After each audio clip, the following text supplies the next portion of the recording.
Lilies and Lilacs, Episode 19, Madness Unleashed.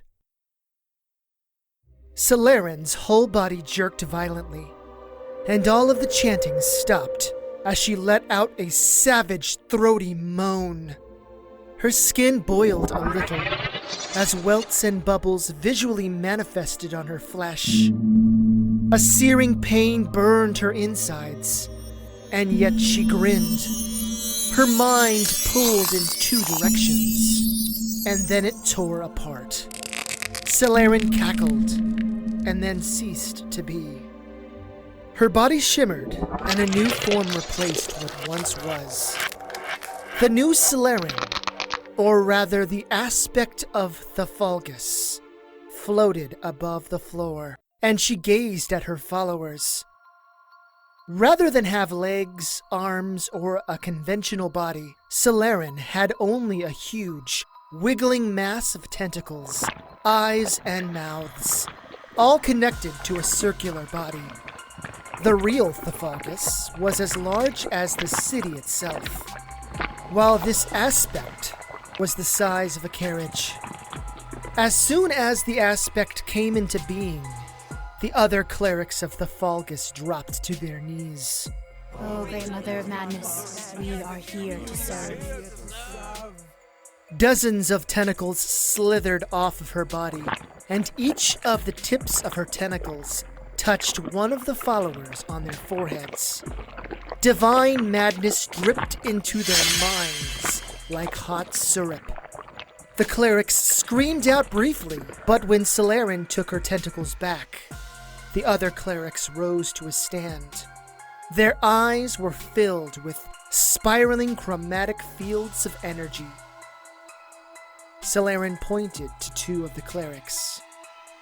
You two, ride to the distant citadel of Paladins and spread my gifts to them. You have an hour to leave before we begin.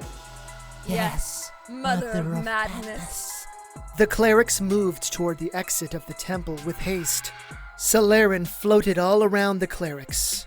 The rest of you, begin your preparations for the unlocking ceremony. Let all eyes turn to us. Let the madness ripple on the land like troubled waters. And with each consciousness devoured, we come closer to freedom. Hey, I was hoping you'd come. What's going on? We saw the moon change. Tessica approached Levin as he entered Lilies and Lilacs. A scowl covered his face, and his eyes radiated with alertness. Yeah, I saw it too. We searched the entire city, but so far nothing is out of sorts. It may not have anything to do with us. Please have nothing to do with us. I agree with you there. But we're the only city in the area. It's most likely us. I mean, the moon is shared by the whole world, so it might be something else, but... I'm nervous rambling. Oh no, it's fine.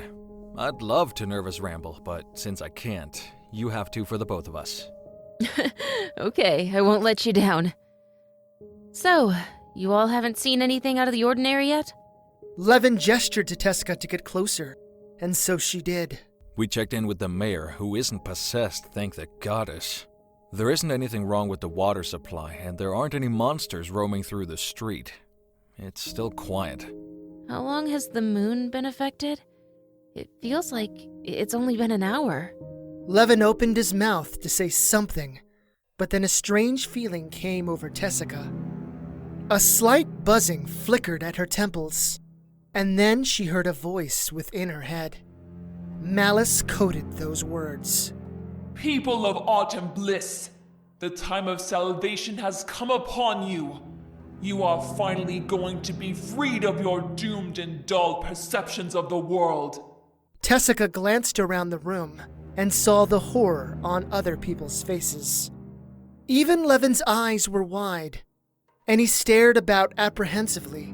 Cold dread scraped dirty fingernails down her back. Are you hearing that too? Please tell me you are. Yes, I hear it. Who is that? What's going on? Do not be afraid, and do not fight. Allow yourself to be consumed by the sweet burn of madness, and you shall be free. Resist, and you will be forced to embrace Thalfagus and all her bounties.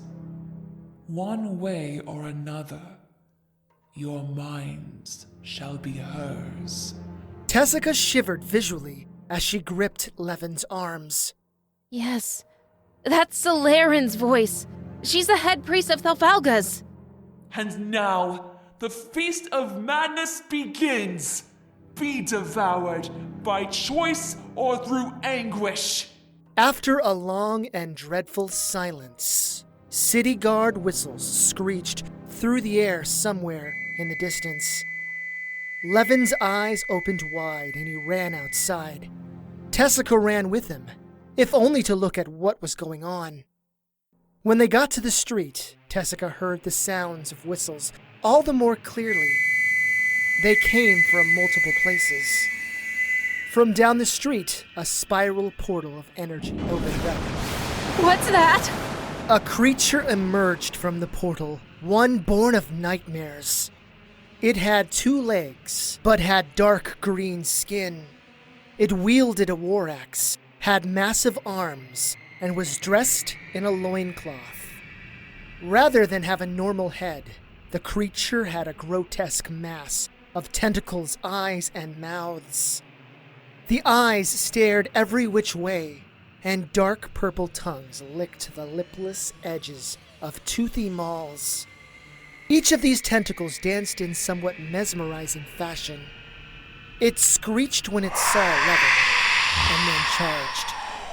Another monster identical to the first stepped out of the portal moments later. Levin drew his sword and then rushed to meet the monster. Tessica ran inside the tavern. Many of the patrons gazed at her confused. Please, monsters are invading the city from portals or something. Levin is outside and he needs your help. Please. 4 of the out-of-towners jumped to their feet and rushed outside. Zeddy followed them seconds later. Meanwhile, Tessica ran over to the bar where Morden was standing. Mordon, get my pan. Now! Right. Buck rolled over the top of the bar and then ran toward the inn, while Morden disappeared into the kitchen.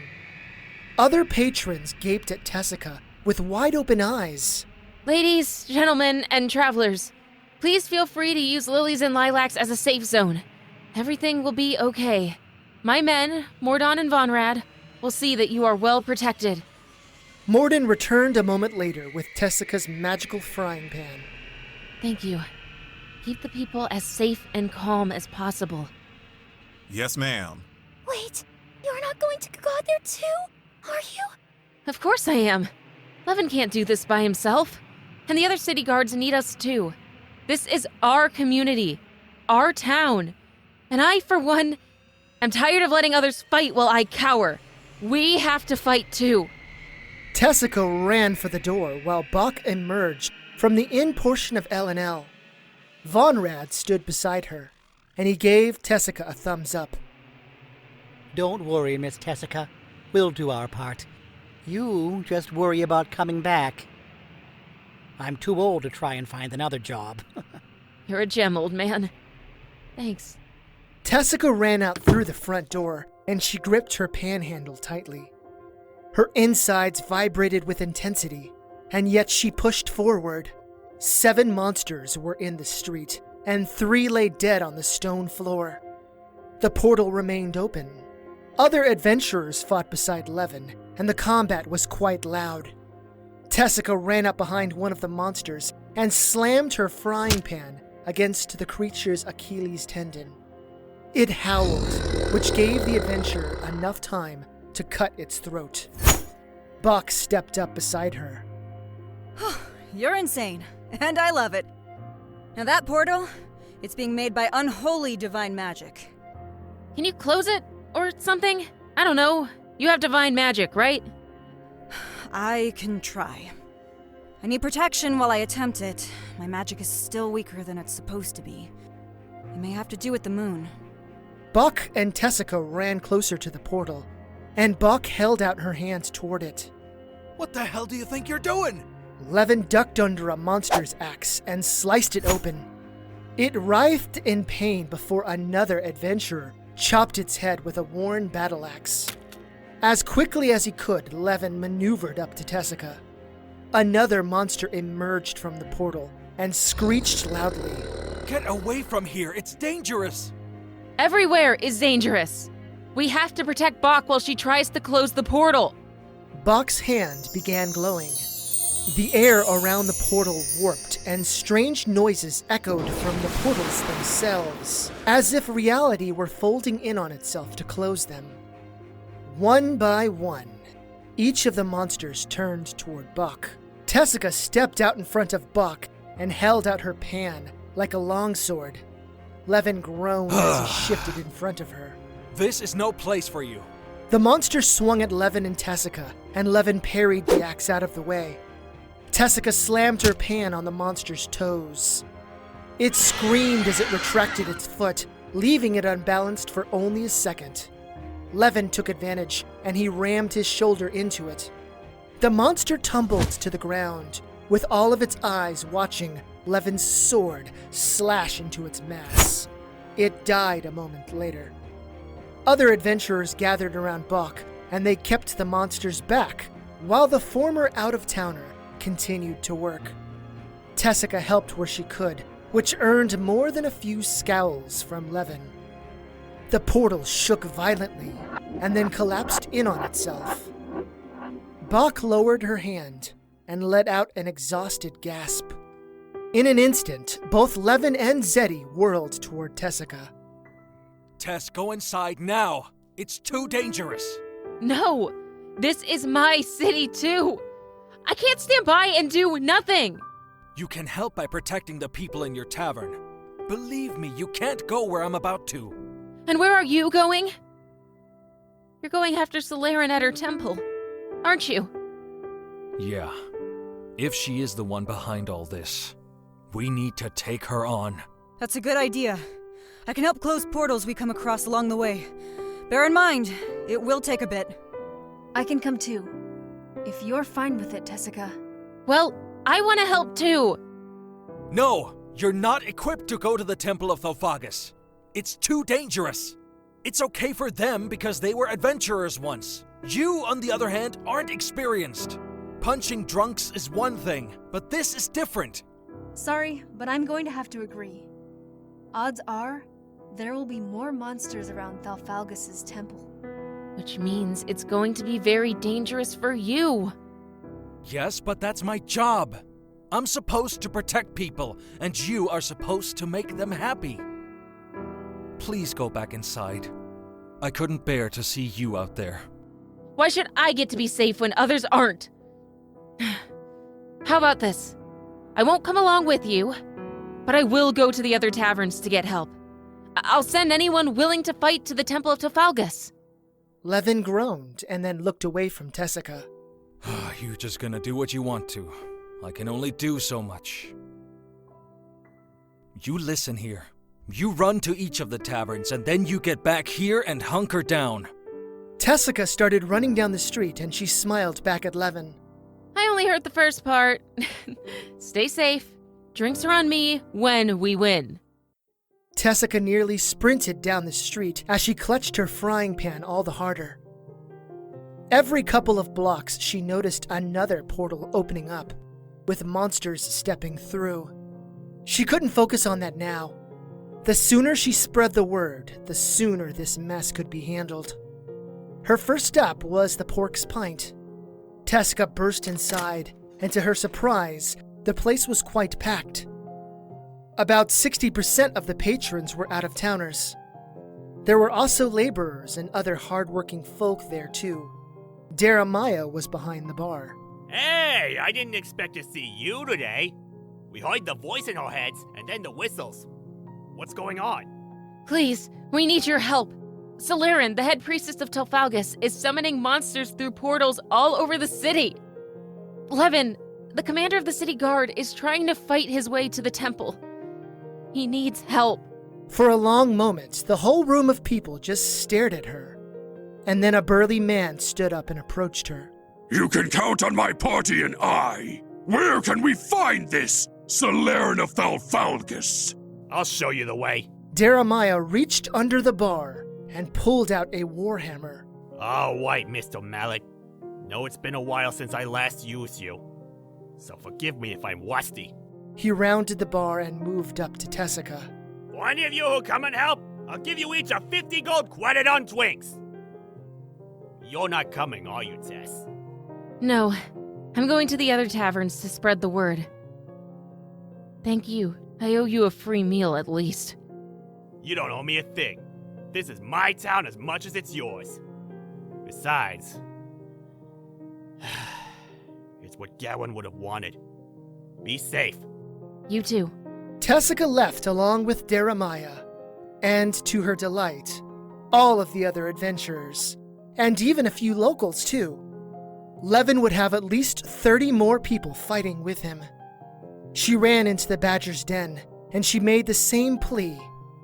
Tessica even added in the fact that the monsters coming through the portals were probably never hunted before. Another 24 adventurers left to oppose the dreadful Solaren. There was only one tavern left. Tessica steeled her guts.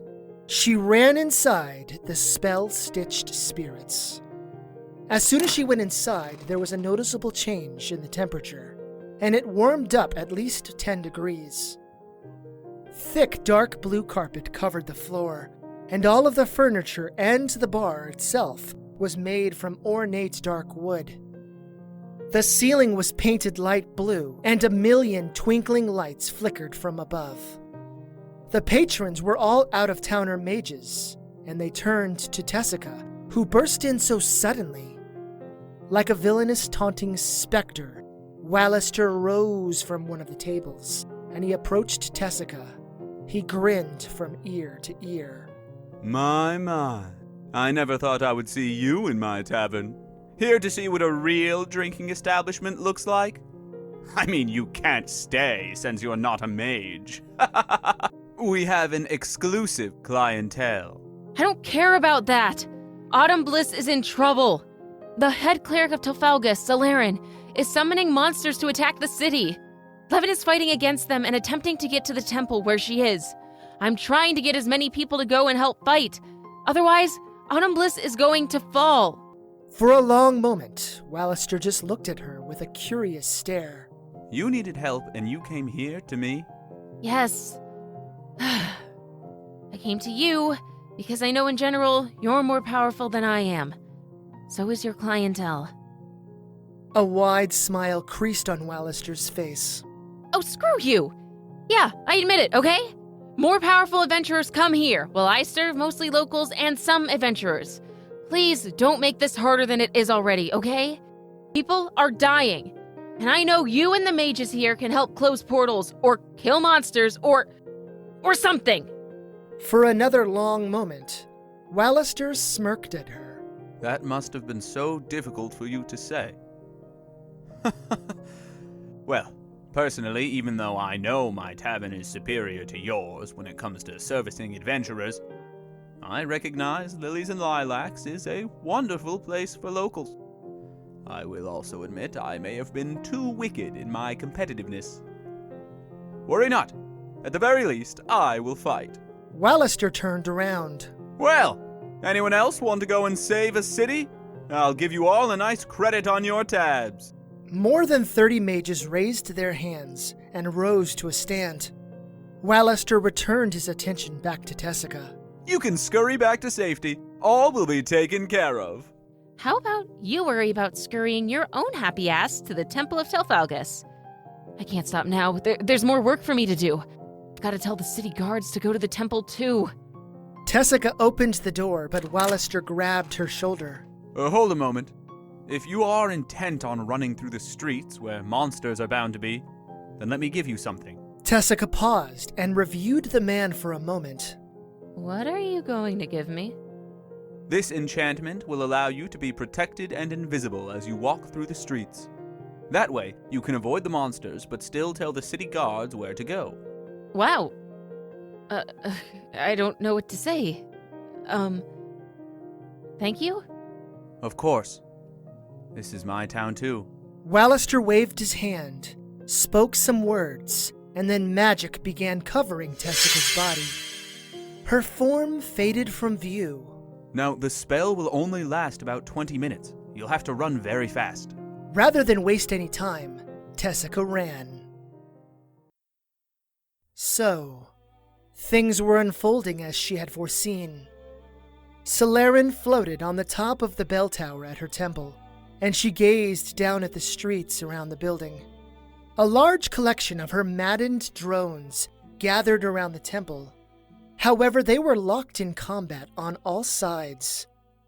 While many adventurers had been sent away to deal with a bandit lord, there were enough in town to come here to fight her drones. It had been such an easy thing to dominate the mind of the low-life Shork the Shadow, and he played his part exceptionally well.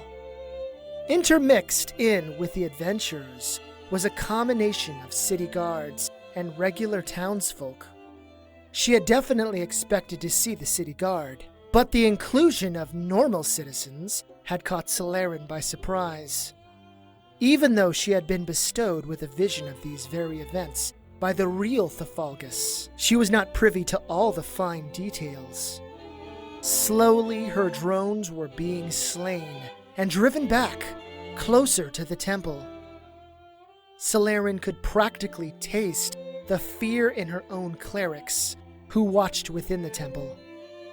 There was apprehension and terror coming from the townsfolk too, but such feelings were overshadowed by a powerful and impressive sense of courage. In all honesty, it was quite exciting. Celerin watched them all from the bell tower, and yet perhaps none of them gazed up and noticed her. Had they? Would their fears be amplified? She was a floating mass of eyes, tentacles, and teeth. She only heard battle cries rather than frightened reactions. She glanced to the far west where a pair of her imbued followers rode hard. Even if the devouring of this city failed, the Citadel of Paladins would make a fine feast. It had been the perfect backup plan. If she failed, then perhaps one lock might still be opened for all her efforts. And if she succeeded, two would be unlocked. Celerin turned her attention to the east and to the north. Somewhere out there, 3 others were doing the same ritual. How were they faring, she wondered. I am doing all I can here, my other selves. Minds have been consumed, and perhaps I can live to feel the lock open. Even if I die, the great madness will spread, and soon the mother of madness will be free at last. Fight well, my other selves. More of her maddened drones fell, and some of the city guards now struck against the doors. Celerin smiled with all of her mouths. She felt it. They had passed the point of no return, and the lock would be opened one way or another. Would she die and be defeated? Or would she crush those who defied Thafalgus? Victory or oblivion? Which wine shall I taste? Show me, Mother of Madness. Show me your will. Celerin floated down the stairs, leading into the temple. When the doors broke, she wanted to greet the wonderful people of Autumn Bliss. Epilogue. Welcome to Lily. Oh, hey, boss. Doing a site visit? Tessica had just walked in her tavern, and she couldn't help but smile. The whole place was packed with happy patrons. Most of them were locals, but a couple of adventuring parties were there too.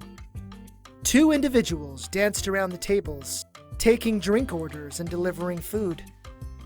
Their names were Grigor and Iana, and they were hired by Morden to help with the increased business. Both of them were fairly young, maybe not even 20, but they were spunky and full of youthful vigor. Bach was behind the bar and she smiled and waved at Tessica. Zeddy was playing cards against the locals, and based on the small pile of gold in front of her, she was on another streak. Oh no, not today. I'm sure you're doing fine, Mr. Manager. I'm here to meet Fanica for lunch. It's been so long since I've been here that I miss this place a little. There aren't any open spots at any tables, but we do have some spots at the bar. A spot at the bar is fine. Thanks. Morden gestured to the bar and then resumed floating around to see to the needs of the patrons, much like how she used to. Immense warmth blossomed in her heart, and she sat down on the stool. Buck walked over to her. Hey, how are you today? It's been a while. Yeah, it has. The distribution center has me busy most days, especially because we expanded to carry all the supplies Wallister usually orders. I thought expanding to cover his needs would be a smart business move, but goddess damn it, that man is so needy. You're the one who willingly brought him deeper into your life. At least he's paying you gold. Yes, but dealing with him is like handling feisty out-of-towners. I swear, that man enjoys coming into my office to complain. Anyways, how are you nowadays? Oh, I'm pretty good. Morden is a pretty fair supervisor, and it's pretty great to relax and have a simple job like this. Life is good. Also, I'm dating someone now. Oh, really? What's their name? His name is Quimmy. What about you? Dating anyone? I don't even have time to think about it. I'm so busy making sure Daffodil Distributions and Lilies and Lilacs are running well. And then I have to make sure my needs are met too. I don't need anyone else in my life. That's fair. And how's the new house? I love it. I do find it unsettling with how quiet it is. There aren't any out-of-towners making beds squeak, or heavy-footed drunkards walking on the floors above. I don't know. I guess I'm not used to it yet. Tessica peered over at Morden, who was talking to Vonrad at the threshold of the inn and the tavern. She gestured for Buck to come closer, and so Buck did. So, what are you getting Bonta and Mordon for their wedding? I'm getting them a new bedspread with sheets and a really nice comforter. What about you? For Bonta, I had Noswald make a magical artifact that'll help seed she plants grow twice as fast. For Mordon, I'm getting him a gift certificate to Molly's Men's Attire, so he can get a bunch of new outfits. The door opened up, and Tessica turned to see who had entered. Levin stood in the doorway, and he smiled at Tessica. Hey, Commander, welcome. Would a spot at the bar be okay? Fine by me, thank you. Levin walked over and sat to Tessica's left. Hey, Commander. How goes it? Oh, it's been pretty good. We have a new batch of recruits, and we're actually having less disturbances than we did last year. Yeah, that's because last year was crazy. Yeah, it was. We had so many wild events that went down that I'm honestly surprised that we made it through. Me too. Things have gotten pretty steady and manageable recently. I'm not complaining, but I'm just surprised. You think it'll pick back up? Oh, I'm sure it will.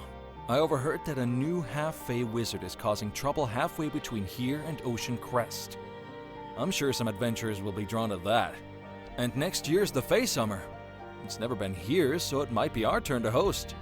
I'm not sure how I feel about magical portals opening up, with Fae coming on holiday. I've heard the legends of the Fae Summer. Surely there are better places to go for debauchery, booze, and fun.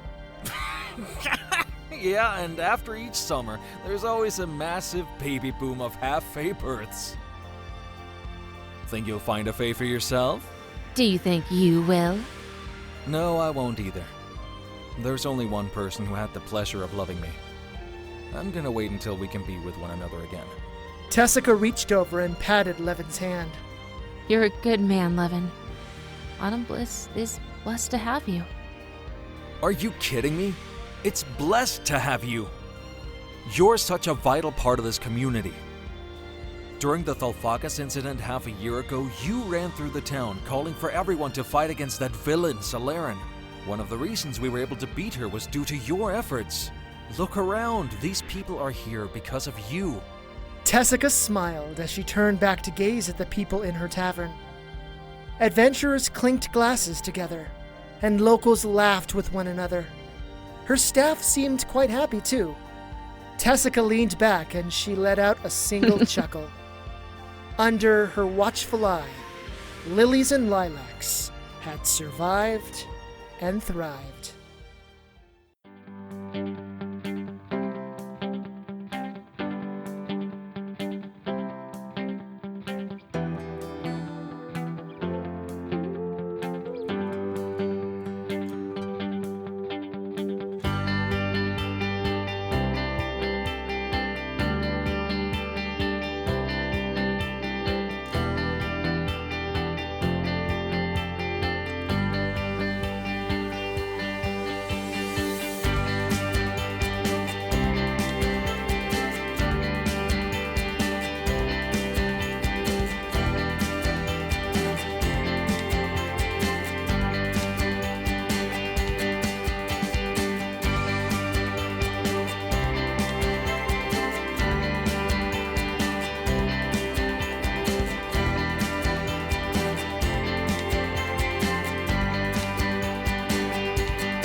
The human Tessica smiled as she floated in the large stasis crystal, hovering beside the foot of the statue of the Falgus.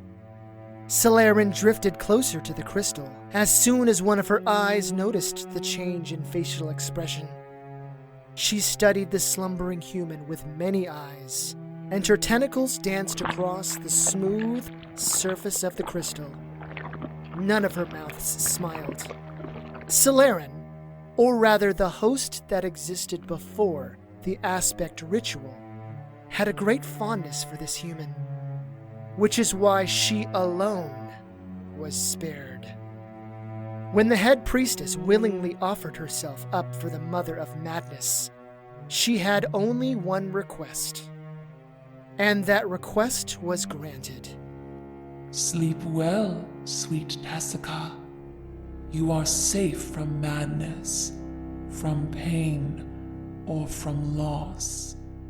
Dream of lovely things.